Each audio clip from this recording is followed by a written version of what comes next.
It's messy, child. I have to get that from Mr. Chore Star Terrain. I'm stealing his lines. I think I paid enough of money to be able to steal from him. But it's messy. It doesn't even have to be that big of a mess. What I'm talking about is a lawsuit, and this is about hip hop. Being about business. This is standing on business.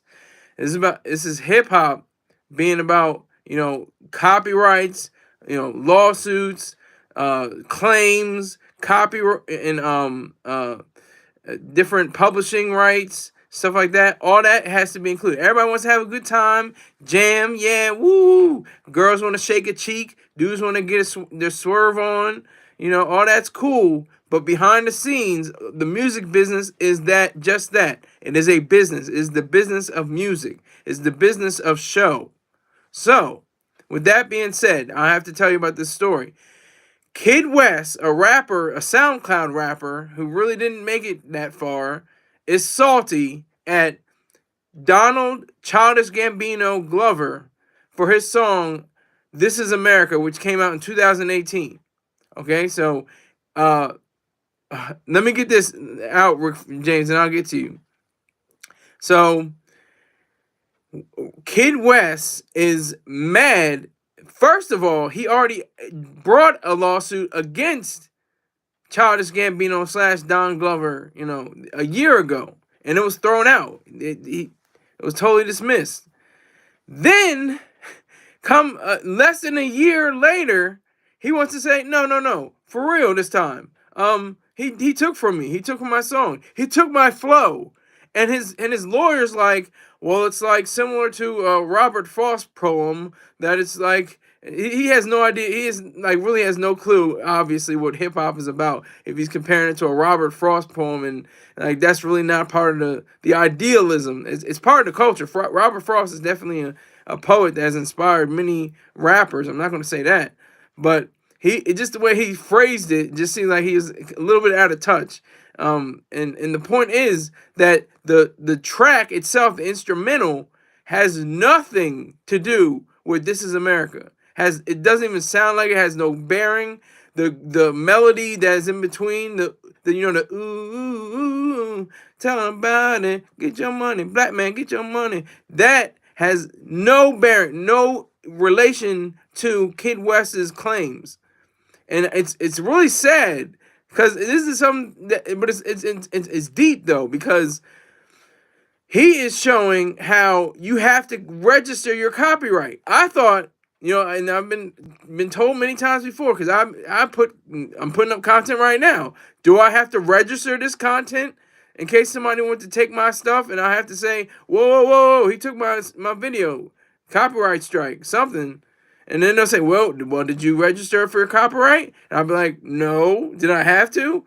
From what I understood, in the United States of America, once you draw a picture, once you sing a song, once you write a song lyric, once you write a poem, a short story, a novel, whatever the case may be, an essay, it's already yours. It's yours, and you claim it because you created it from nothing. And I don't know the facts. I didn't look at the facts beyond. I mean, I did actually look beyond the facts for this case, but before I did not know. But it does in fact say that you do not have to register your copyright, but also it will behoove you to register it just in case of a situation like this where you can go and say that somebody is taking your copyright, and say, just in case you are sued or you want to sue somebody. And Kidd West doesn't have that protection. He doesn't have the protection. He didn't register a song. And I don't know how Donald Glover is probably laughing with cornballs, on his couch somewhere, because it's like, why are you even trying again, sir? What is your deal? What is your major malfunction? What is your problem? Why are you even dealing with this like that? It's not that serious. It's like, it's weird. It's very weird. It's a very strange situation when you have somebody that has the idea of being, within the entertainment field, and not have the idea to say, I better, copyright my stuff. Maybe make sure it's protected. Make sure it's within the. Some people I guess when you go to the Library of Congress, I think when you have the Library of Congress for books, for different plays, different things of that nature, it's protected. I think that's like the ultimate goal. Get your ISBN number or ISBN. The N stands for number, but you get your ISBN and you're definitely in the system. You're definitely protected. As far as I know, that's why I think it is. And I know I may not get as many views on this topic, but I thought it was important since the whole war with, I know Drizzy and Rose are having their issue with the racist Rick Ross. Rose. All of that is going on. I know Lupe Fiasco is weighing in, and that's cool. I want to do something different. This is my show. I'm doing what the hell I want to do. God damn it! So, picking up off of that, I just wanted to say like how it is a different world when you consider the different avenues that you can do, especially with this internet. Like I said, he's a SoundCloud rapper. He put his stuff on SoundCloud. And that's not like, I guess other platforms are, he didn't. I don't even know who you go to register music, but he should have registered his music if he wanted to say, "Hey, look, this guy's sending my money, my music," and only because it was popular. It still is in a sense. Very strong. So it's the strongest video in the last 10 years. I don't care what nobody says. Strongest video in the last decade. Great video, excellent video, great visuals. You have to watch it more than once. As I love, you have art that you have to see. Well, what the hell happened here? What's going on there? Damn, that happened there. I didn't even realize it the first time. Oh shit, I didn't even realize that. I can't believe that happened. This is crazy. That's what This Is America, the video does. I think it was bigger than the radio play, but it was a number one song on the charts. It reached all the way to the number one spot. And it had, people got Grammys off of it. I think Kodak Black, got a Grammy. I think if he didn't, I know for sure 21 Savage got a Grammy for his input. Ludwig, hold on, let me see, make sure I get his name right. Ludwig Göransson. He was one of the main architects behind the song. So he's, I think, mentioned in the lawsuit as well, along with I'll just call him Don Glover because he's bigger than Childish Gambino. Childish Gambino he didn't even really want that name. He made it from the Wu-Tang name generator, and he just came up with Childish Gambino. But I'm gonna call him Donald Glover because he's way bigger. He's like a quadruple threat.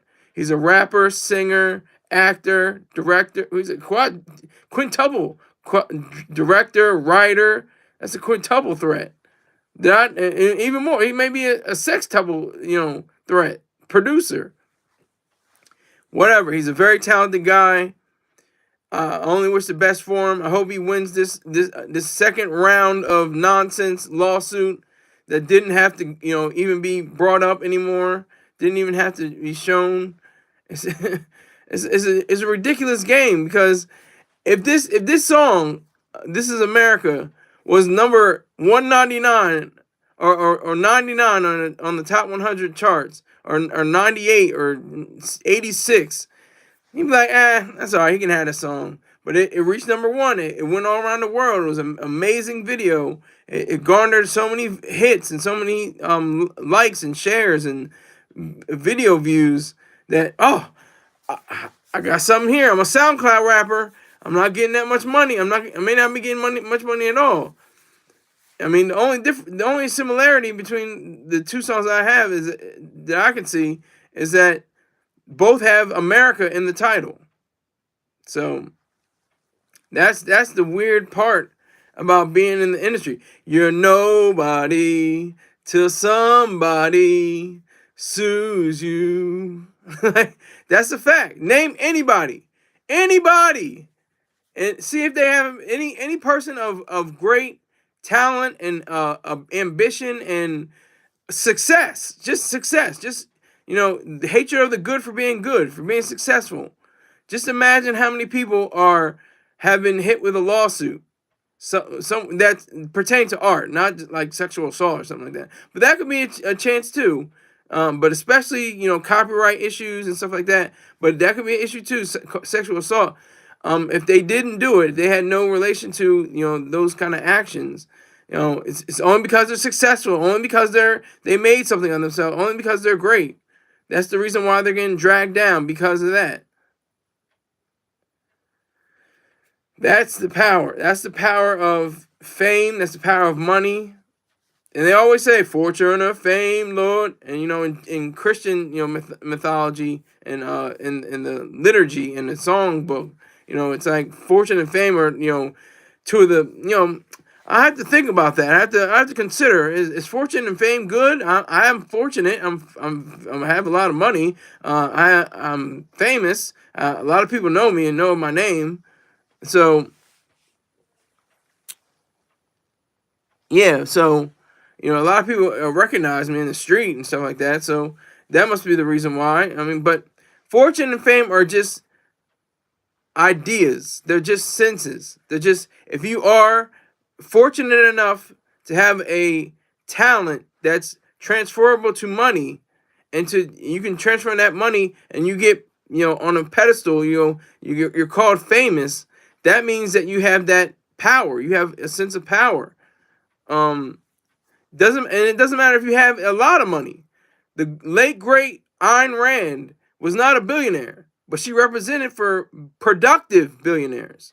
She represented for productive poor too. She represented for anybody that was productive, period. So that was the case. That was the truth. Now do it, Tapatio. That's a cool looking room, bro. Well, I appreciate that. Thank you. Make sure you tell other people. Tell 6 people, but don't tell 7 people that this is a cool room. Because I don't want the 7th person to wonder, who is this goofy nigga with the hat and the tie and the shirt. All right, so he says, money is everything you need, at least enough to eat, house, and take care of others. Well, who are the others? What others? And I can see for yourself, but who are the others? I mean, what others do you mean? I don't know what you mean. Your values, or just random people on the street, random people on the highway with anything helps, God bless, vet, cardboard signs and stuff like that? Are you talking about those people, or are you talking about people that are in your life that you value, that you care about, or charitable organizations that you care about, That's the key words, that you care about, that are in your wheelhouse, that you have a liking to. So I think that this lawsuit is just a joke. The first one was like, ha. This one's like, ha ha. It's like, why are you even trying to bring down this man and his cohorts, his friends, the people that are also named in the lawsuit that produced and wrote the song. Besides the fact that you're envious. That's all. This is all the age of envy. Ayn Rand talking about in the age of envy in 1971, and we've gotten worse over time. Essentially, we give out trophies for achievement. We give out trophies for achievement. That's good, but we give out trophies for participation too. So what is that saying? That's saying, like, you didn't do well, you lost, Billy, but God damn it, I'm gonna make sure that you feel better about yourself with this participation trophy. And the kids know better. The kids know. They look at Billy and say, ha ha, you got a participation trophy, good for you. You did a great job. We won. We're the champions. Like, and that hopefully will stimulate in Billy's mind to do better, to be a champion himself. To work harder, think smarter, do whatever you can do, and be the best. Not better than somebody, but that's how children act. Anybody who was a child can relate to that, I'm sure. Can understand that, you say, ha ha ha, you look at your sneakers, you got Bobos on. I remember I had Bobos on, then I had Jordans. Like, I made sure that I either got into people's minds that I'm going to do better, I'm going to have better, I'm going to have, do the best thing. Either I'm going to achieve it, or, I'm going to do well in school enough to get to warrant those Jordans. That's what I had to do. So I got to high school and I became a C student, C minus student, and it just went on downhill from there. But Yeah, so Kidd Wes is just a hater. He's a subjective hater. He's not, in tune with reality, obviously. The lawsuit has no bearing whatsoever, has nothing to do with reality, nothing to do with truth, nothing to do with what is actual and part of facts. He just wants a payday. And who can blame him? Okay. You're a SoundCloud rapper. You came out with a few songs. That's great. Whatever. Wonderful. Good for you. Let's hear it for him. But you're going after he's an industry giant. Donald Glover. I got to give it to him. TV, movie, music, writer, director, producer. You're not messing with him. He's on another level right now. He's on a totally different frame of mind, beyond what is applicable to most people that are in Hollywood or in the music industry. He's way beyond a whole lot of people. Like, he's not the best rapper, and he's not the best actor. He may not be the best writer. He may not be the best director. He may not be the best producer. But goddamn it, he's very good at all of that. All of those things he's very good at. But he may not be the best. Chris P. Bacon says, "Go Cowboys." Well, that's cool. Make sure you tell 6 or 7 people about this show. Say, look at the room, dude. He's got cowboy stuff all over the place. I have nothing to do with this. I bought this stuff from my dad, my sister, my stepmom. We all bought 90% of this stuff in this room for my dad. This is his man cave. This is his office. I just use it for the lighting. Keith, okay, hold on.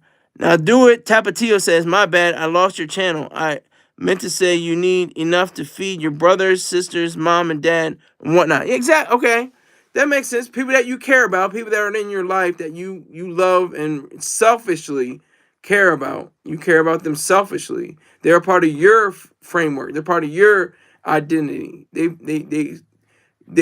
come into your life, and you come into their life. That's the key to it. It's the selfish way. It's self-interest. Keith says, "This is America." Don't catch you slipping, no. Don't catch you slipping, no. This is America. I might get a copyright strike. Let me stop playing before Donald Glover comes at me. and Rick James says, "Yay, Harambe." He always calls him Harambe.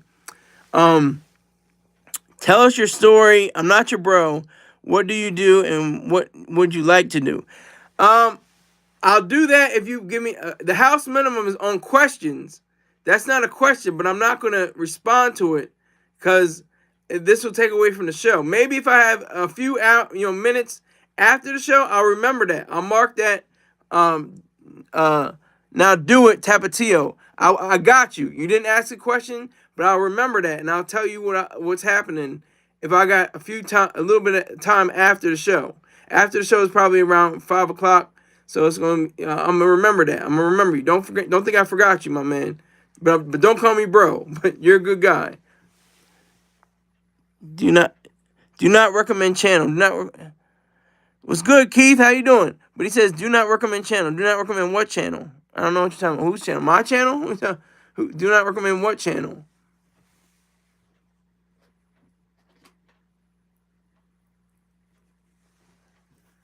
And I don't know what channel and why. You're just saying do not recommend channel. What's happening?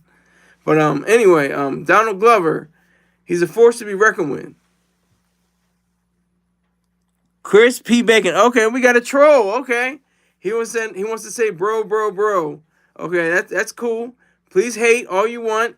You're in my live, so I appreciate you being here. You're adding to my view count, so I appreciate you. Thank you for that. Thank you for that. Black Cuddy, salute, sir. Salute to you, Black Cuddy. I appreciate it. Again, Black Cuddy doesn't give a lot of money, but I'm sure he tunes in and then he tunes out real quick. So, Black Cuddy, I still encourage you to tell 2 or 3 people, let them know who I am, what I'm about, and see what is really going down in these streets, these YouTube streets. Because this is the real hood. This is the new hood, YouTube. It's the new hood. But like I was saying, Donald Glover is a force to be reckoned with. Like he can't. I don't see him losing at all. He's just in Mr. and Mrs. Smith, which is an awesome show. It's cool. It's witty. It's funny. It's scary. It's cool. It's a great show. Great action. Great thinking behind it. Where's Rick James to monetizing? I don't know where Rick James is with monetizing. He hasn't monetized, but he has brought many people to the platform, and he brought me to a platform called come on, what is it? Ghost. Something Ghost. Jesus Christ. Tell me the Ghost, Rick James. Who is it, Ghost? Who the hell is it? What's her name? She's a good person. I can't think of her name though. It's not Angela's Ghost. It's something Ghost. Julie's Ghost. Something crazy. Well, anyway, he brought me to that platform, and he allowed me to put my work in to that site, in her channel, and it was Rachel. Thank you, Rachel's Ghost. Oh my God, Rachel's Ghost. She allowed me to be on her platform with multiple people. I can't. It's more like my blues. It's not like a literary, not like short stories. We're all sharing each other's short stories. They're talking mainly about classic rock and the Beatles and stuff like that. They're not even focused on any stories or anything like that. That's what I'm writing currently. But yeah. So I'll remember you.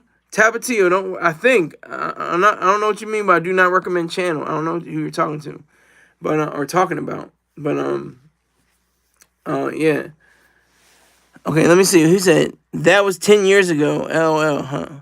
What was 10 years ago? What was 10 years ago? The song came out 6 years ago. Are you talking about that? This Is America?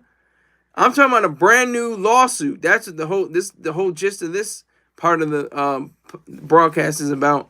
This Is America, and the whole issue behind it. The whole fact that I think the rapper Kidd Wes, whoever the hell Kidd Wes is, he's trying to be like David and Goliath, but he's not even David. He's not the David or Goliath. He's just a passerby. He's just somebody standing on the sideline looking at real people get it in. But he has no bearing within any kind of levels like Donald Glover has. I know Donald Glover's lawyers are like, throw it out again. Just it's going to be tossed out. The judge is going to look at this, and he may even crack a smile and say, "Oh yeah, this again? Really? You coming back one more time? You coming back to the plate? you trying to eat off his plate again?" That's the weird part. That's the goofy, strange part that people have a tendency to do, whatever it may be. Sexual assault charges, copyright infringement, garnishing wages, stuff like that. It's all goofy if it's not true. If it's true, go to jail for sexual assault. If it's true, pay up for a copyright infringement. That's possible. That's what happened to Pharrell. I had the whole show on Pharrell, and I had two shows. I had a show on him taking the name Neptunes away from poor Chad Hugo. His lawyers are want him to say like, you slow it down, because I own half of that Neptunes logo and the name and everything that went with it, and the percentages that we've accrued over the past few decades based on our work. See, that's what I love about hip hop. That's what I love about the business of show. The behind the scenes, the different aspects. Like I said, everybody gonna go, woo, party, woo, get down, have a good time. Yeah, everything's fine. Yeah, I'm gonna dance. Yeah. That's all good and cool, but behind all that is a business. Behind all that is our machines. Lined with lawyers and accountants and different people all ready to be on deck just in case something goes left. I mean, not even in music. Look what happened with Mark Zuckerberg with his website, the Facebook. Turned into Facebook. Same thing happened there. All you gotta do is watch Social Network. All that is from a nonfiction book.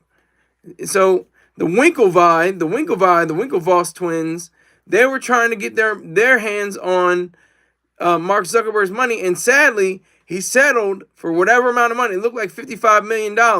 They tried to start their own big, cryptocurrency. I don't think it went anywhere. I don't hear anything about it anymore.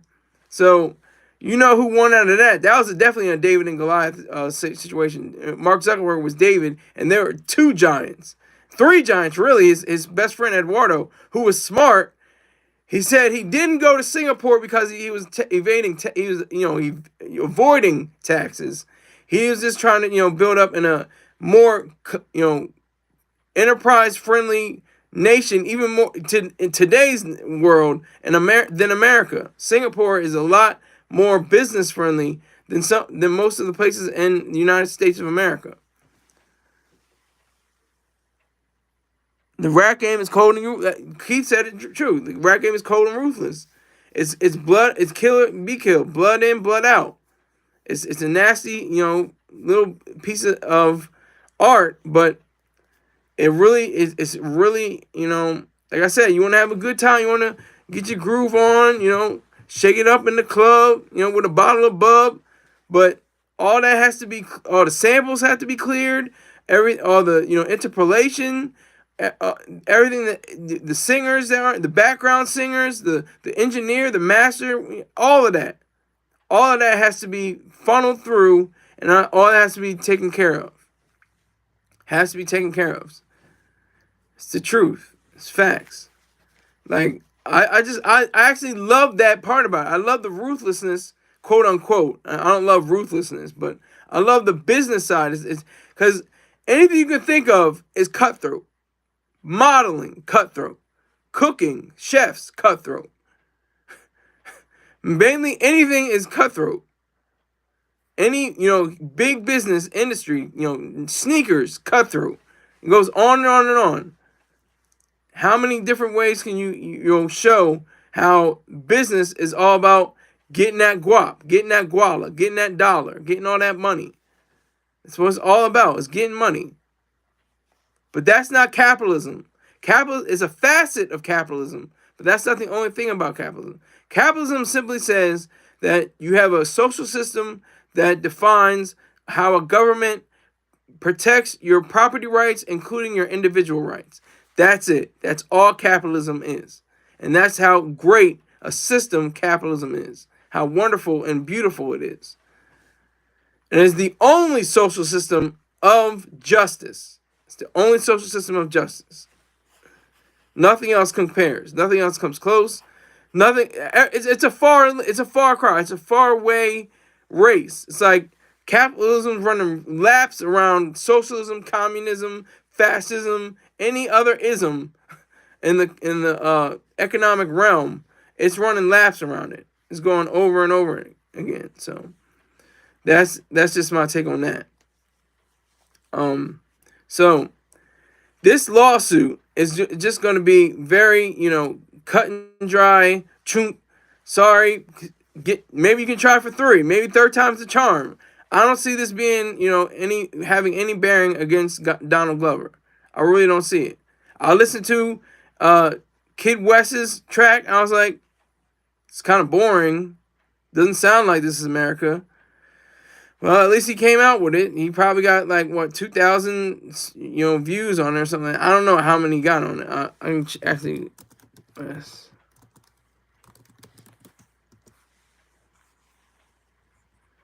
The song again is called "Made in America." Let's see. He has 3.1 thousand followers on YouTube. Let me see what he has. Let me see how many he has on SoundCloud.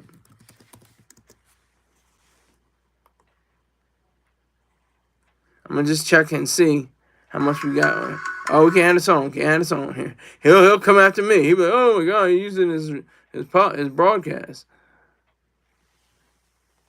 What does that say? Okay. Yeah. So let me see how it's got.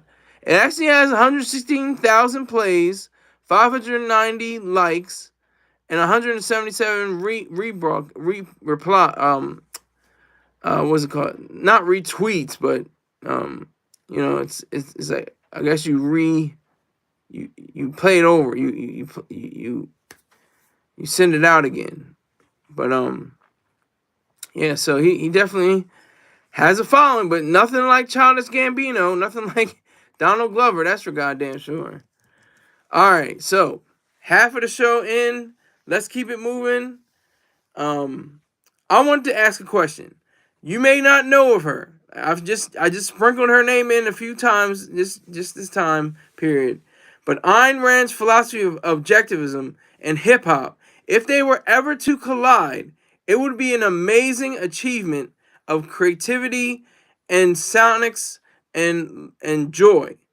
Because the way that it's set up now, classical music is the only thing that's close to being objective or romantic or anything like that. Now we have, country, pop, R&B, hip hop, whatever the case may be, jazz, blues, all of that may be encompassed in it, but it's like chewing gum or it's like candy. You chew on it, you digest it, and it's gone. That's it. But classical music is like a meal. Classical music is like your meat, your potatoes, your peas, your whole, shebang, stuffing, all of that, turkey, whatever the case may be. That's classical music. It's a full course meal, and it's good. But it's not to say that candy isn't good. Candy's great, wonderful. It's a little burst of chocolate and some nuts and some caramel and stuff like that. That's great, good, excellent. But my point is, hip hop and objectivism, and I have to define my terms. Objectivism is the philosophy as outlined by Ayn Rand, which mainly states reason, individualism, and capitalism. We don't have that in hip hop. We have mysticism, narcissism, and mercantilism. And I'll break down all of that. Individualism, for Ayn Rand, for objectivism, individualism, or excuse me, reason. Reason is essentially, now this is a long statement. Reason is the the faculty which identifies and integrates the faculties of, let me make sure I get it right. Hold on. Reason is the faculty that identifies and integrates the materials provided by man's senses. Whew, see, that's long. So that's a lot to take right now.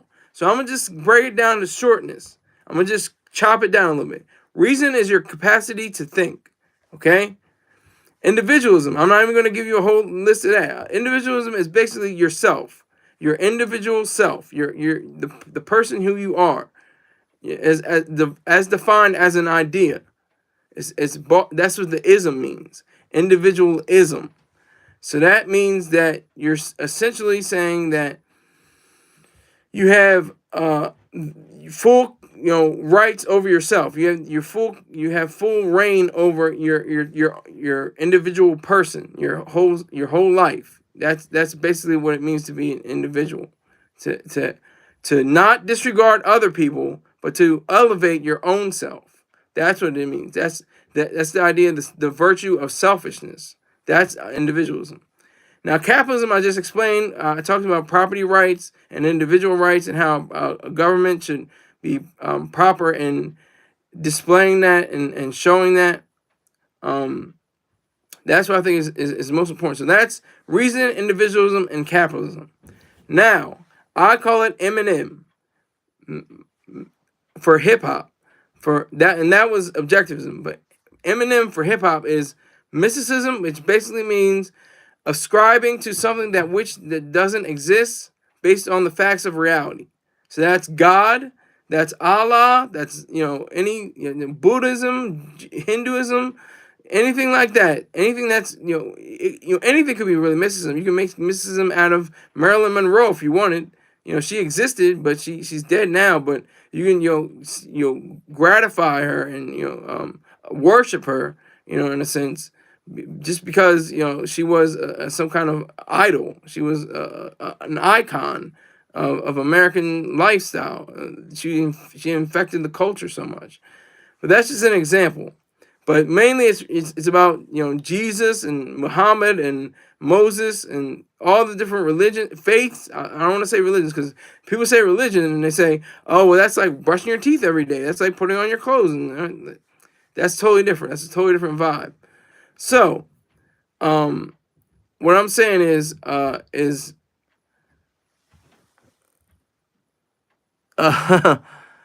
Keith says hip hop is dead, and then he said my bad, my hip hop, my laptop is on life support.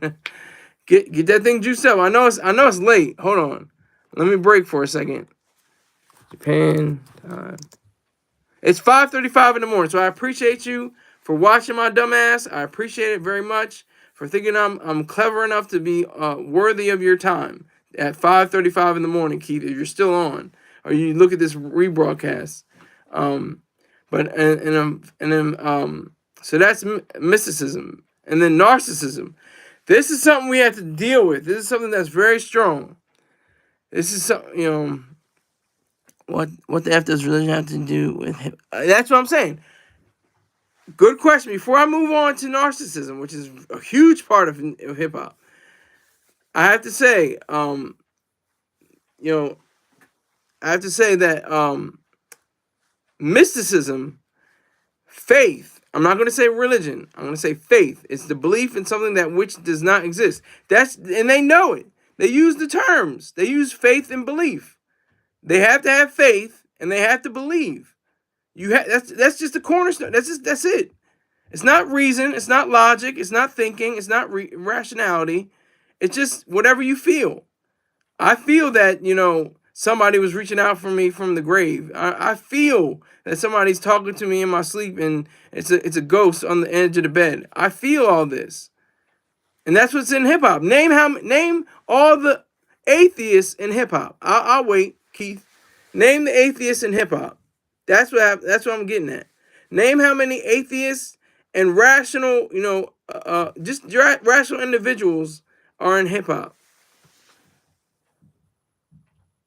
Depth, no. Thank you very much for being in my live. 1940s detective. I appreciate that. Thank you very much. Tell 4 people about me, but don't tell 5. Just let them wonder who's the goofy nigga with the hat and the gold tie and the black shirt. Who is that goofy nigga? Tell that depth nos. So that's what has to do with faith in hip hop, Keith. No, hip hop. Just not even just Christian hip hop. I'm talking about hip hop. Just rap music, hip hop genre. Name how many people go up to the podium when they win the award and say, "I'd like to thank." No, I can't thank God because I'm an atheist. How many times have you ever heard that from a hip hop stage? Just clue me in. Let me know. All right, I gotta move on. Supreme is in here. Another hater. Le Noir looking head ass. LA Noir looking head ass. Thank you for that, Supreme. Again, tell 4 or 5 people. Don't tell 6. Interesting. Very interesting. Yeah. So let me move on to N because this is a very important part, and this is where it gets very sketchy. Narcissism. Narcissism is like the cornerstone, the building block, the DNA of hip hop ever since its inception, which some people argue was in the 30s or 40s, but some people look towards a specific date in August of 1973. Narcissism has been the absolute key to hip hop. What we're experiencing now, all these different rap feuds. I'm better than you. Ah. You're not as great a rapper as I am. You're not gonna get as many girls. You don't get as much money as I do. Ha ha ha ha ha. I'm better, but not the best. I'm not the greatest, but I'm better than you. That's hip hop. That's narcissism. That's not egoism. That's egotism with a T. That's 2 T. That's a T. That's the egotist. That's with 2 T's. Egoist is just with 1 T. So narcissism runs through hip hop. It is a absolute like necessity that you be a narcissist. There's very few rappers that say, I'm a terrible person, I'm horrible, I'm terrible on the mic. I have no skills. They say sometimes that they are, not the best. I'm just so depressed and stuff like that. But they have skills enough to say it in a way that's catchy, that's melodic, that has a flow to it. So that's the part of narcissism. That's part of hip hop. That's how narcissistic it actually is. That's the issue. That's the main issue with the hip hop history, is that it shows you that people are very much inclined to being, about themselves. Just like the Greek god who looked at himself in the well in the water and fell in because he was looking at his own reflection and drowned. Sorry, I didn't spoil anything for anybody. No spoiler alerts, right? But that's it. That's it for narcissism. And then finally mercantilism. Now mercantilism isn't necessarily a vice so much as mysticism and narcissism. It's just an aspect. It's a facet of capitalism. Mercantilism is just basically trading value for value. I pay you this, you give me that. I give you this, you pay me that. That's the whole inner workings and mechanics of how hip hop functions. It's the most profitable genre in the world right now. It makes the most money. You can have people like Nicki Minaj, be the first female artist in hip hop to have the highest grossing tour. That's part of hip hop. It's about the money. It's about getting this guala. It's about getting this paper. It's about getting the ducats. That's the mercantilism. So it's very simple. So I want to see if hip hop can drop everything but the mercantilism, which is an aspect of capitalism, and embrace Ayn Rand's philosophy. Embrace her books, her many nonfiction books, and her 4 fiction books: We the Living, Anthem, The Fountainhead, and Atlas Shrugged. If that could be part of the culture, that would be a culture. That would make the excuse me, got the hiccups. That would make the genre a culture.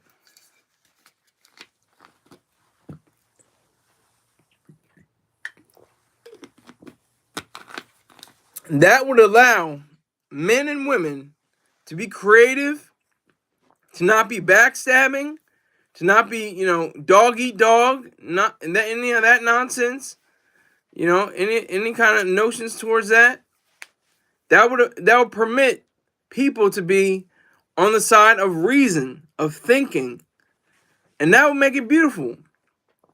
There was one objectivist rapper that I came across, and I can't remember his name, but it was like in 2008. I don't even know where he is right now, but it was a while ago. It was about 16 years ago, and he was on point. He had the philosophy together, but he didn't have like that great a flow, and the beats weren't that strong. So I kind of understood what that the reason why he didn't really break that big over time is because of that. But I think it would be a wonderful output if there were just one. There's not one. There's not one vocal or outspoken or out of the closet objectivist rapper besides Rucka Ali. Now he is a rapper, but he is like Weird Al Yankovic. He's a very talented young man. He's got his ideas together, and he does songs for parody, of course, like Weird Al Yankovic. He doesn't do serious songs. He doesn't do anything like that. He doesn't have, not even like serious party songs, but it's all parody. But he's a great parody rapper, and he's an objectivist. But you would never know that. Listen to his songs. But I have to give him credit because of the fact that he actually made a huge splash. I'm looking him up right now. Now that I think of him,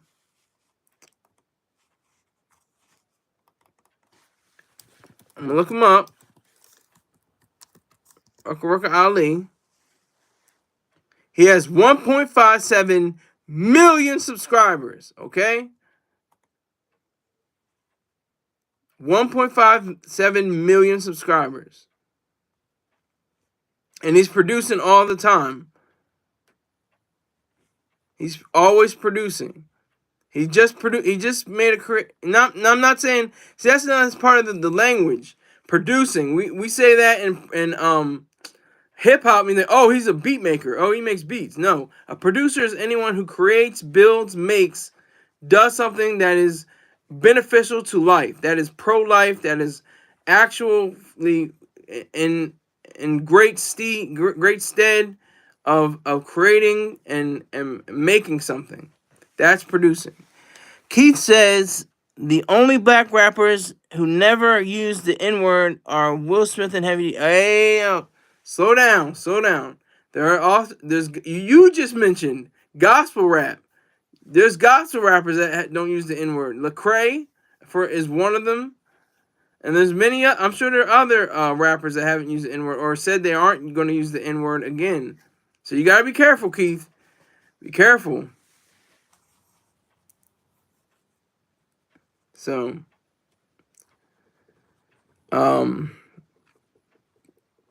that's what I think about Rucker Ali. I met the man. He's a good guy. I met him at an OCON, Objectivist Conference. And he's a great guy. He's got a great sense of humor. He's very presentable, in person. So I definitely have respect for him. But I'm not going to say for him. I'm going to say for anybody else to challenge themselves. Okay. But I'm not talking about Christian. Okay.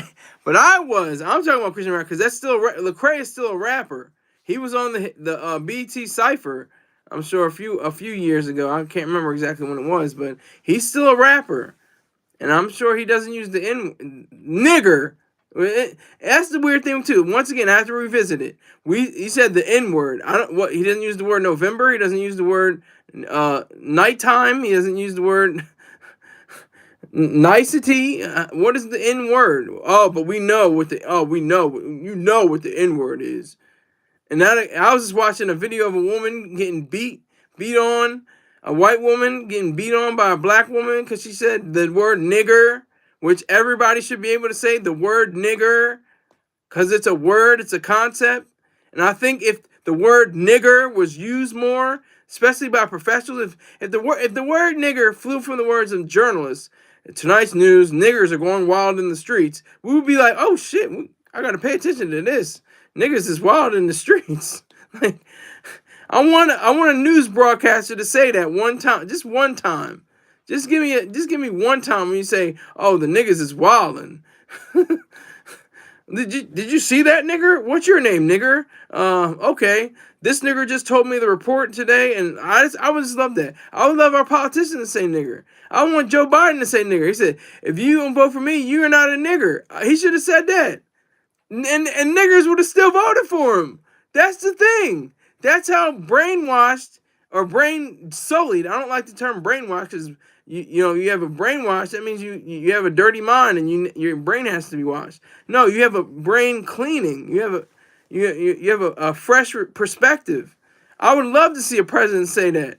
Trump should say it. I know he says it behind closed doors. I know Biden says it behind. I know virtually 99.9% of people that aren't niggers or seen as niggers say nigger behind closed doors. Of course. And that's obvious too. If you go to concerts, Camp Flog Gnaw, Coachella, Made in America, I don't give a goddamn what it is. They're gonna mute and say, Jigga, what's my mother name? Jigga, and they're gonna say, I can't say it. They're gonna say, all my niggas. White girl, blonde hair, blue eyes. She's gonna say, all my niggas. I'm not mistaken. CL Smooth never used the word nigger, I'm going to say, in his raps. I don't think CL Smooth has either. I don't know. I have to go through his discography, but I'm sure there are other rappers too. I think there are a few other rappers that have not used the word nigger. Few other rappers. I'm pretty sure that early rappers didn't use the word nigger. I'm not gonna drop any names because I'm like, oh, everybody's gonna like, oh no, he used the word nigger. Oh no, he used the word nigger. So I'm not gonna drop any names. But earlier rappers, from the late '70s to the early '80s, I'm sure they didn't use the word nigger all the time like that. So it didn't come into prominence until the mid '80s and the late '80s, of course, and then the '90s. It was just like full blown. But I just think it's bullshit. It's complete bullshit that Eminem can't use the word nigger when he's surrounded by Snoop, Dre, 50 Cent, other people, all kinds of other people that are on the tracks, producing the tracks, rapping along him, saying the word nigger, but he can't say the word nigger? What kind of sense does that make? That makes zero sense. KRS-One, I don't know. He may have used it. I'm not sure. Not sure if KRS-One ever used it. He could be a candidate. Another. All right, I'm gonna name drop. Candidates: Curtis Blow, KRS-One. This is hard. It's very difficult because I'm just saying candidates is weird. I can't really call it. But it's bullshit. All of it's bullshit. That whole white, you white, you can't use the word nigger. No. Really? When can't they use the word nigger? When they're at the concert, when they're at the at the dance, when they're at when they're at the club, they're gonna mute them. You're gonna mute their mouth and not say nigga. That's bullshit. Even the late great George Carlin used the word nigger. He used it in context. He was like, saying how, he had a whole string of words that he stated, but at the end of it, he said, saying nigga like that, and he said it, but he said it in context of saying like, and then I'm just a honky, white boy, white bread, white trash, look, I'm paraphrasing, but look, dirty peckerwood or something like that. He said, so he gave it. He gave it context. He was like saying how Beaner and Spick and everything like that. He was just running down the list of racial slurs. He was just running down the list. I was just about to say Chuck D, but I think he said it before. I'm pretty sure he said the word nigger before. I'm pretty sure he said it.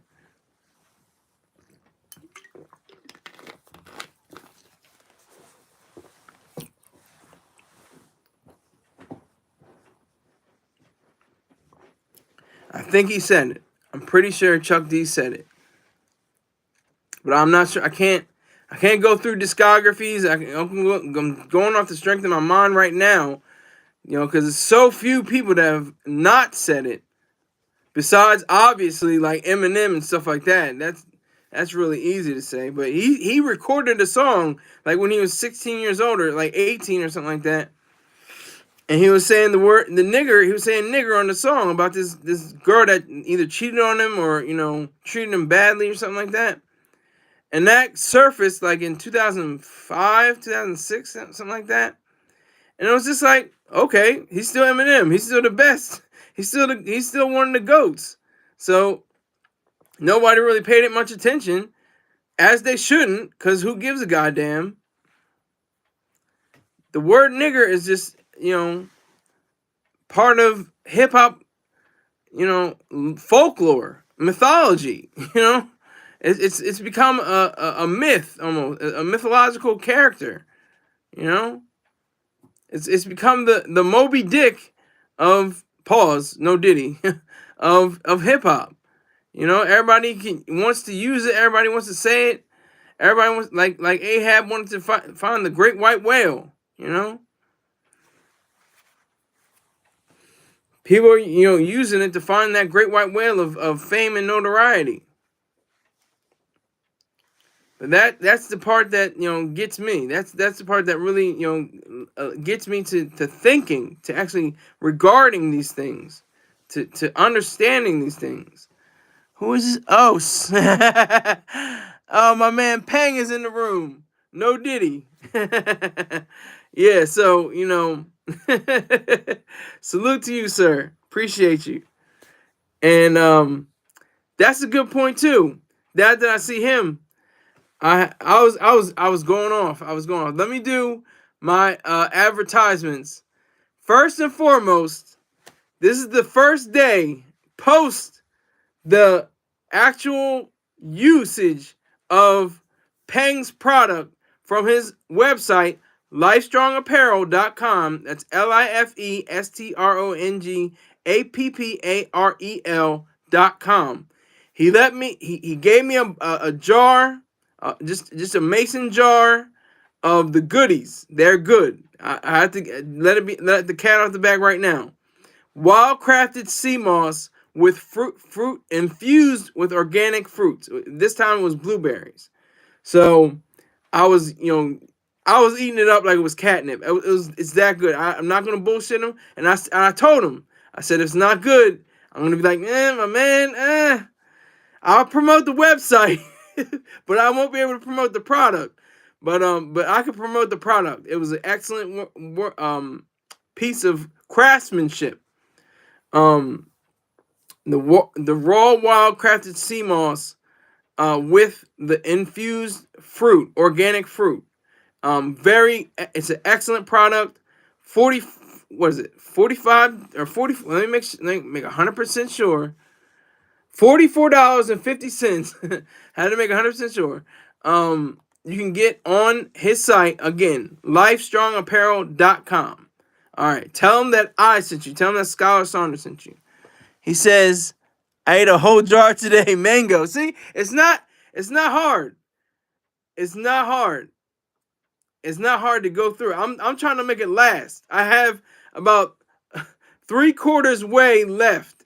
I'm not trying to eat the rest of it too soon. I'm pacing myself. All right, so tell him that Scholar Saunders sent you. Let him know, that goofy nigga with the hat and the top and the gold tie and the black shirt. Yeah, he said about your product. Yeah, let me see what that's about. That's all you got to do. All right.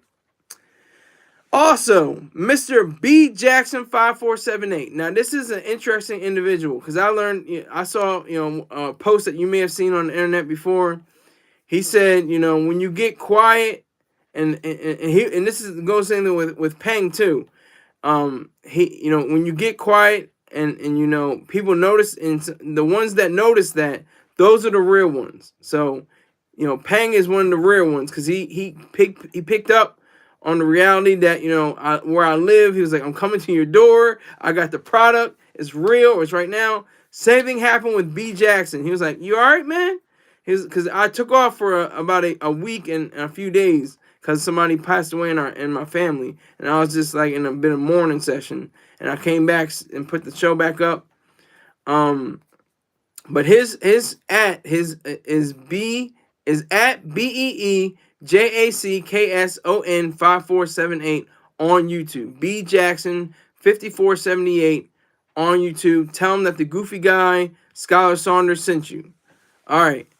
Now this is the part where the facts team, he's got a lot of emojis. I don't really do with emojis. You whole lot of Dopplers. Condolences, Chief. Salute to you. Make sure if you want to ask a question, you got $20. You can ask as many questions as you like. I'm about to have a little session after the show. It's gonna be around 5 o'clock. I appreciate that, Peng. Thank you, sir. But subscribe to Spirit Smooth Tunes on YouTube.com. SPIRITSMOOTHTUNES. Tell them that the goofy guy with the Taj, you know the rest. You can get Najee, the Rolls Royce, the Gap Band, Sade. If you like these artists, you will love his catalog. He has a great catalog of songs to feature. And so, keep that going with him.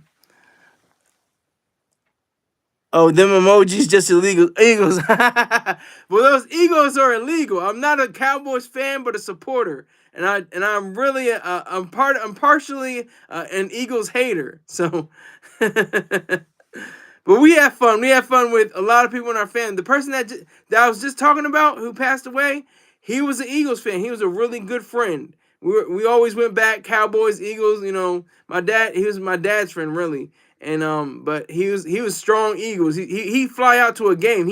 He was a banker at J.P. Morgan. So he had a Lexus. He was balling. So he could go out. If he wanted to go to an away game, he'll just fly out if he wanted to. So he was a good guy. Always funny. Always had a good sense of humor. He's a great guy. But like I said, we always tussled. Eagles and Cowboys. My dad and they'd had their gear on. He'd have the hat and the shirt. Eagled out, everything eagled out. My dad had the cowboy, he'd be cowboyed out, Cowboys hat, Cowboy shirt, all that. He'd be flying fancy. But yeah, so that was good. But yeah, definitely check out Spirit Smooth Tunes on YouTube.com. Now, another friend of Pang's, another friend of the room is Dot Focus at twitch.tv/DOTFOCUS 1_, not a full bar, just 1_. Twitch.tv/DOTFOCUS_. He has great gameplay. He's a killer with the sniper rifle. He's probably used more sniper rifles in real life. He's an Air Force vet, so salute him, as always. Same thing with Pang. Salute to him. I'm a Marine, so we have that level. We're going to try to get together on a mission barbecue outing and probably make that our staple outing at some time, at least twice a year or something like that. That'd be cool. At least. So that'd be cool. So check out Dot Focus on Twitch. And if you want to advertise or sponsor, I'll make it a really simple, it'll be 3 figures, but it's going to be real low. It's not going to be like $600, $700. I'm going to make it really affordable for you to do sponsorships. Probably starting at like $100 to $300. Maybe in that range, somewhere in that price range. So if you can do that, that would be very beneficial. And you can also join my 100 Club by, it's only, I worked it out to $3 a day. If you did $3 a day for a month, that's like $90-something. I can't do the math, but I suck at math. But $3 a day to do $100 a month and join the 100 Club. And you can do all of this with my PayPal account. My PayPal is paypal.me/SKYLERSAUNDERS. My Venmo, if you still use Venmo, is at SKYLERIZED. That's scholarized. And Cash App, $SKYLERSAUNDERS 1. Scholar Saunders 1. So, we've reached the point where you can ask questions for $20, or I'm gonna not answer this, but I'm just gonna give a brief synopsis of who I am. I'm gonna look up who it was. It was now Do It Tapatio. He says, tell us your story with a B word, bro. We don't use bro around here. What do you do now, and what would you like to do? Well, my story, my glory, is all about self, my selfish journey. It's all about me. That's the whole thing you have to you remember. It's all about me. It's all about Skylar Saunders, as it has to be about anyone. Any individual, it has to be about you. Okay, so starting and I'll just do it. I'll try to condense it because I could go on for hours, really, talk about myself. But I was born and raised in Delaware, born in Dover on the Air Force Base. My mom was in the Air Force in 1988. That means I'm an old nigga, 35 years old. Going to be 36 in 2 months. But yeah, so I grew up in Newark. My dad primarily raised me for 8 years, from 1993 to 2001. He was the sole parent in my life, and I went to see my mom on every other weekend in summers, which is an amazing experience because I had a great childhood. You know, I didn't have any problems that other kids that may have had. I was always well fed. Always, you see now I'm well fed, but even as a child, I was very well fed. I was well groomed. I always had the right clothes. You know, even when I had bobos, I said, you know what, I'm gonna work harder. I'm gonna be smart in school. I'm gonna earn these Jordans, and so that's what happened. I had a pair of Jordans by the time I was in 6th grade. Um, and everything else was Nikes, and everything else was, just happened that way.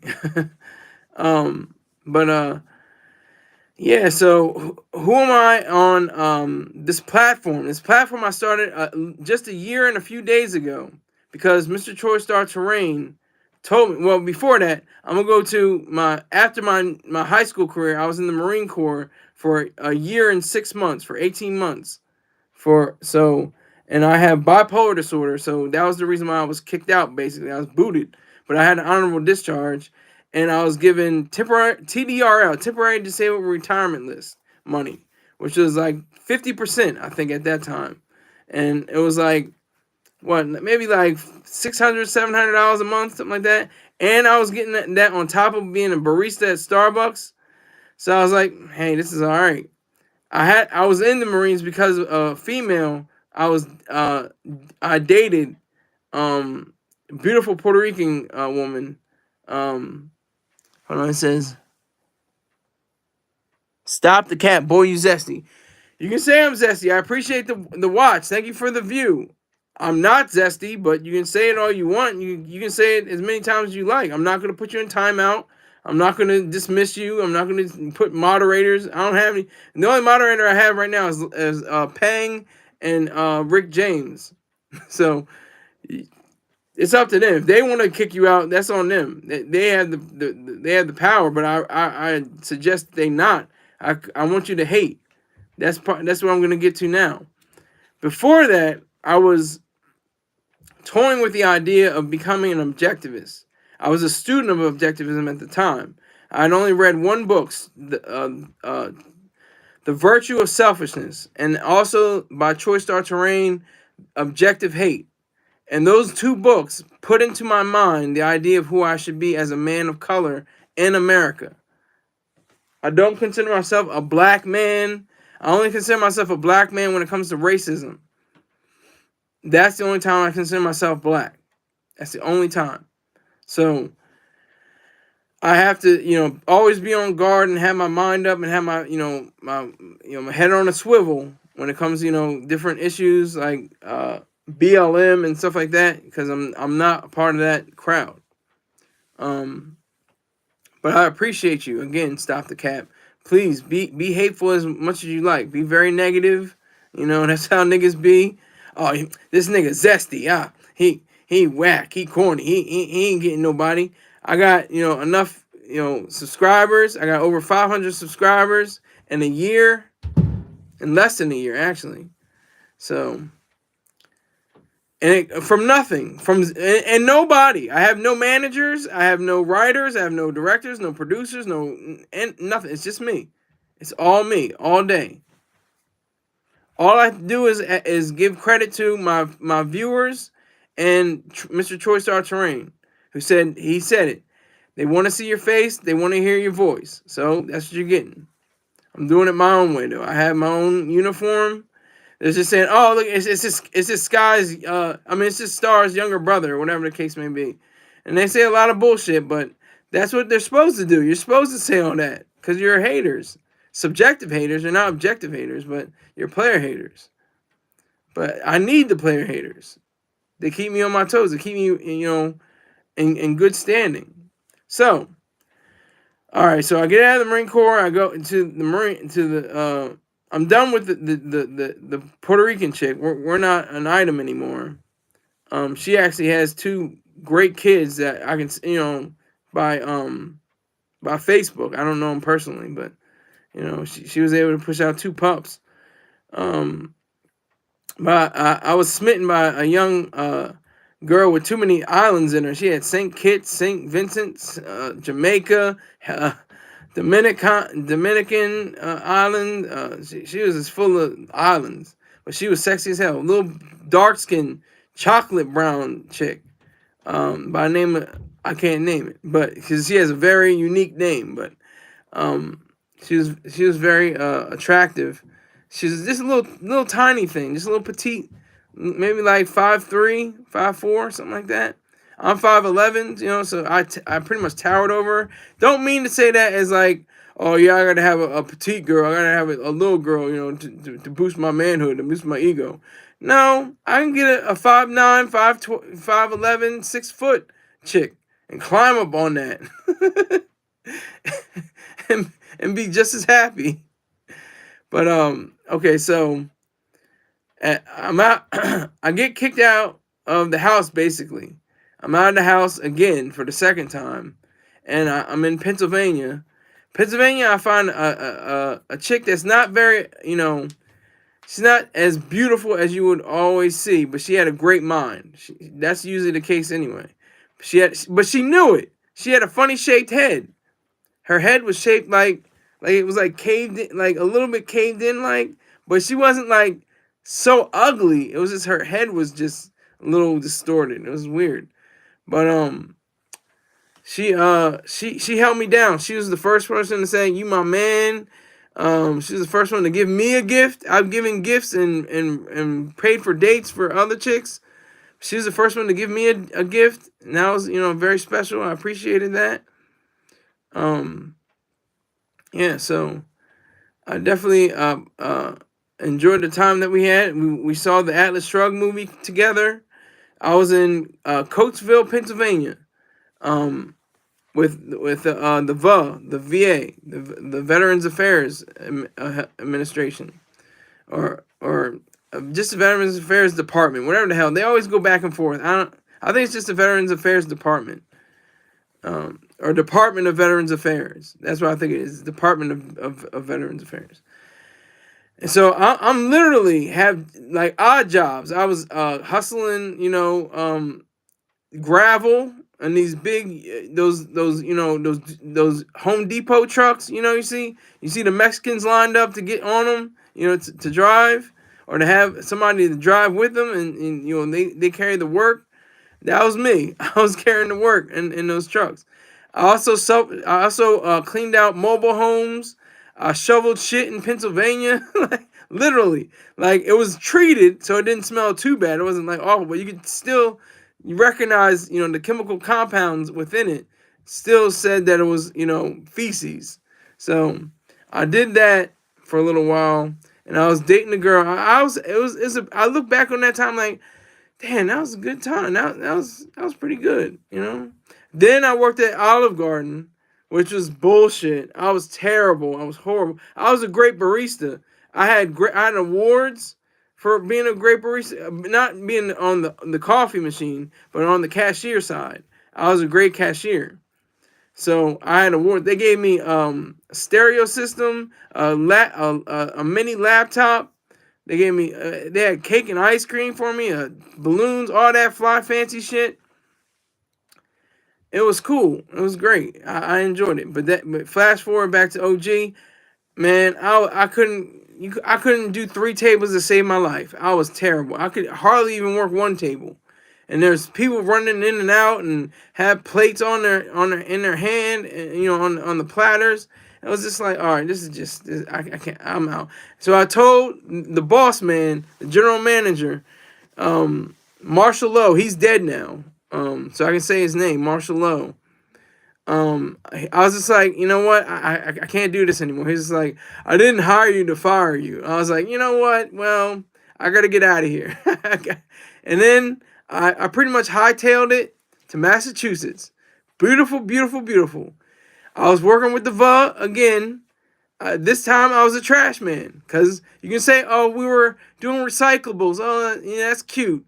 It's when people throw away, what is that? Trash. So that's what I was. I picked up trash. I picked up stinky moppos, all the mops that were used in the past days and got, all these bacteria in them. I had to use a face mask even back then before COVID, and I had to put them in these bins. and we would put him on this big cool dude. He had a lot of common sense and mother's wit. He was from New Jersey. He was a good guy. We shared an apartment together. I had the room. He had the living room, and we in a futon. So it was all good. And I was living in the city. I was so close to my dream. I want to live in the city. I live in the suburbs right now. The beautiful, beautiful, corny, boring suburbs where I'm glad I don't hear gunfire in the streets. I don't see people with their well, sometimes I see people with their jeans hanging off their ass, but for the most part, I don't get to see, all the ugliness of the city life. But I'm gonna live in the upper city life. I want to live in a high rise in Wilmington. So that's just my dream. That's what I'm trying to get to. That's part of the laptop. That was part of the laptop fund too, and part of my credit score. So it's all combined. It's because all the money that is supposed to be sent to me and has been sent to me is for a good cause. You know what that good cause is? My bank account. So just to put that out there, just to tell you the truth. I'm glad, you're still out here. I see 6 people in here. It needs to be 666 people in here. You know what that is? That's the mark of the beast. All right, so I got the job, and I'm getting $35,000 a year, tax free. Just it's wonderful. $35,000 tax free. That's not a lot of money. $35,000 isn't a lot of money, but when it's tax free, that's like $45,000 tax, when you don't have to pay taxes. So I was very happy about that. And the crux of this whole point, I met a snowflake, a pink toe, very smart, very wise. She's in the area of psychoanalysis right now.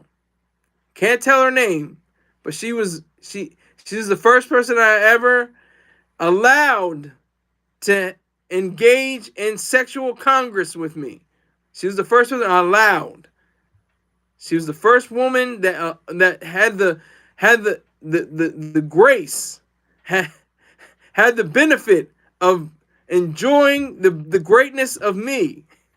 Okay? So we had our time. We went to August Wilson's Mom Rainey's Black Bottom. We went to the movies, Hunger Games. We went to the Symphony Orchestra, the Boston Symphony Orchestra. Oh yeah, by the way, I lived in Lowell, Massachusetts, worked in Bedford, Massachusetts, and commuted to Boston where she lived. She lived in Boston. So I continued on, with her. We had a great relationship. It wasn't like we were shouting at each other or nothing like that. We had a little bit of disagreements here and there, but it wasn't anything serious. And then we just found each other. We found each other in each other's arms. It was beautiful. It was a wonderful, situation. I had money. I had friends. I had a girlfriend. It was a wonderful experience. It was a great experience. Then, fast forward after the love was gone. What used to be right is wrong. Okay, can't sing, but I was the youth choir president, by the way. I didn't get to that point, but we can talk about that another day. So I go to the point where I am at the end of my essentially my contract with the VA in Bedford. And I'm just like standing there in the middle of the courtyard, like, you know what? I'm gonna just go crazy. I'm just not act right. I've done this 2 times before. I can do this again. And so they send me to the psych ward in Bedford, which is they just remodeled it. And everything is new. And I only think I stayed more than 1 night there. Then I was out, back on the street, back in Lowell. There's hoes out. There's pimps out. They're like, hey, you want a little something like right now? I'm like, I'm good. I'm just sitting in my car. I'm sleeping in my car. I had the blue Saab 9.3, by the way. for the BBS boys. I didn't have the BBSs though. Didn't have the BBS. But and they were probably like 17s, but I kept them real clean, you know. They weren't 20s, but you know, I kept them real clean. And it was a drop top. It was a drop top it was a convertible. So then you know, fast forward, you know, I'm out in the street. I'm not allowed into my apartment to get my stuff because of the cops. The cops are barring me from getting my stuff. So then I just like say, oh, okay. And then the cops stopped me actually, and they put me in the ambulance. And they put me in the ambulance, and they take me to the hospital. And for the second time in my life, I'm knocked out. Poof. Sent miles away from where I was. The first time was in 2008. The second time was in 2012. And it happened all over again. I was in Brockton, Massachusetts this time. And this is where I spent most of the majority of time in the psych ward. 5 months. Now, this is something I'm going to tell you right now. This is what they don't tell about to veterans, and they don't tell about the people in the psych wards, maybe. But I'm going to say it. I don't care. If you are honest, like I am, about your disability, because I'm honest about my disability, about bipolar disorder, you can get help. Not just help from mental side, which is great, which is you're supposed to get, but also some scratch. Because you've earned it and you deserve it. Not because you're trying to play somebody. Not just because you're, I'm crazy and I want to get 100%. No. If you're in the hospital for over 30 days, they have to pay you at the rate of 100%. 100%er gets about, at that time, was like $2,900 or something like that. Tax-free. Only tax is Medicare. But virtually it's tax-free. So, you have, you know, time spent in the actual facility.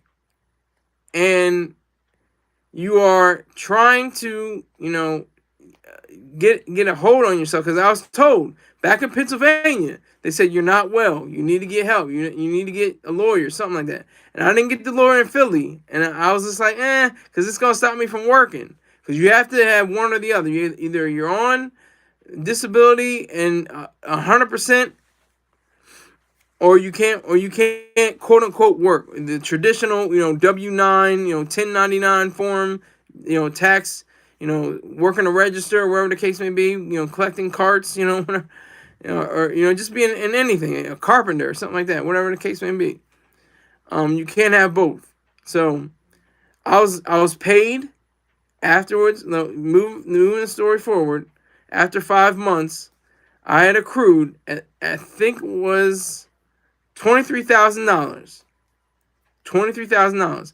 And I didn't get it automatically. I got it months later. So in that time frame, I was working and getting the $35,000 again, $8 an hour, 5 days a week. And so about $40,000, I guess you can say it is. $40,000, I can say it is. And I was just going. I was just moving. And I was like an aide. I aided, you know, this is one Marine, like, whoo, he must have weighed at least 600, 700 pounds, maybe 800. He was heavy. I hope he's still alive, but I doubt it. And I'm sure that the people I looked after, I was mainly within the nursing, they call it the Continued Living Center, CLC, if I said that right. Let me see.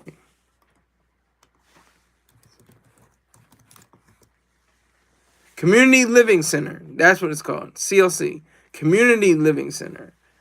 So I, you know, took people to their appointments, took people, you know, to the mess hall or you know, the cafeteria, wherever the case may be.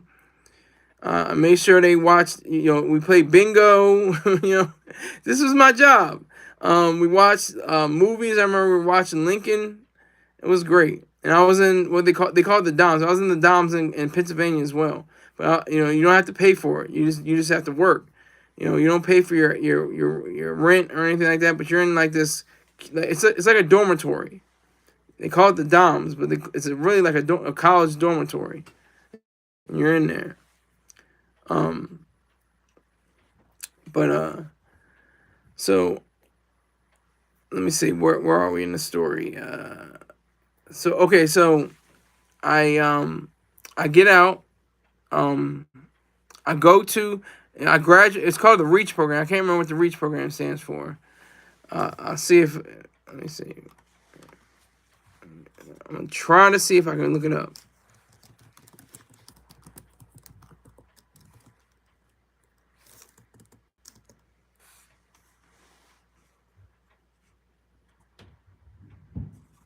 It's got it listed, but it's not showing.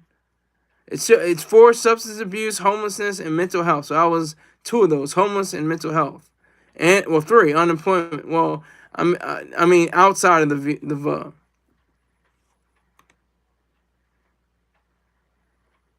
I can't. I don't see it. It's not showing. Not showing it, but that's okay.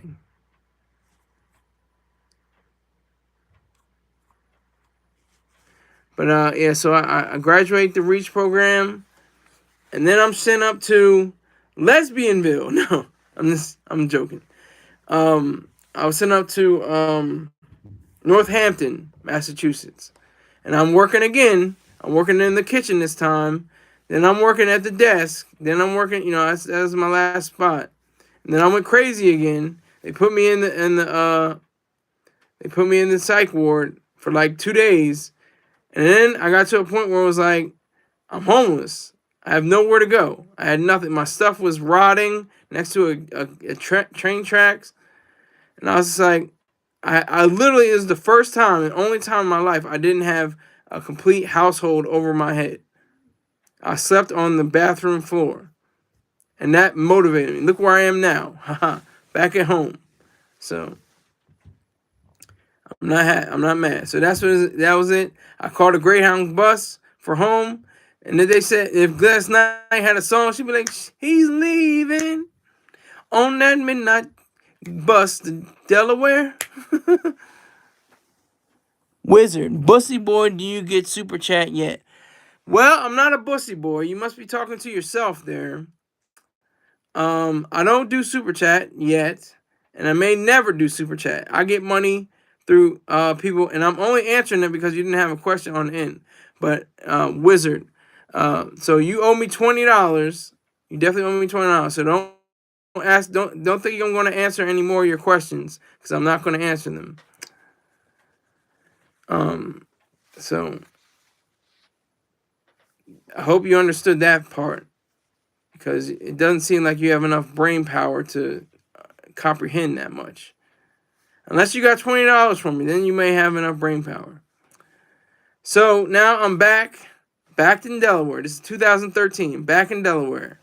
And I'm back in the bus system again. This is my, let's see, we got Coatesville, then we got Bedford, Brockton, Northampton. So this is my sixth VA venture. Yep. So I'm right once again. I'm recycling. I was doing parts, part and service for the vets, to get their coffee and getting their sugar and tea and everything like that, and make sure they have books and stuff. I was doing that kind of support. Then I was on the desk. Well, not either. I don't do Apple Pay. I don't do Super Chat, and I don't believe you. I don't believe you got 50 for me. If you really got 50 for me, sign up for Cash App right now. Sign up for PayPal right now. Either one or both of them, and then give me that 50, and then I'll see you're the truth, Wizard. Other than that, I don't believe you. I don't believe you. You need more people. So it's 2013, like I said, and I'm working at the VA in Wilmington, Delaware. No, no, no, no. You don't tell me what to set up. I tell you what to set up. You're a guest here.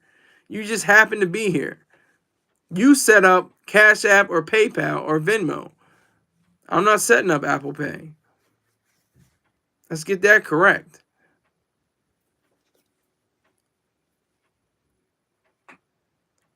So it was like a year. It was a year.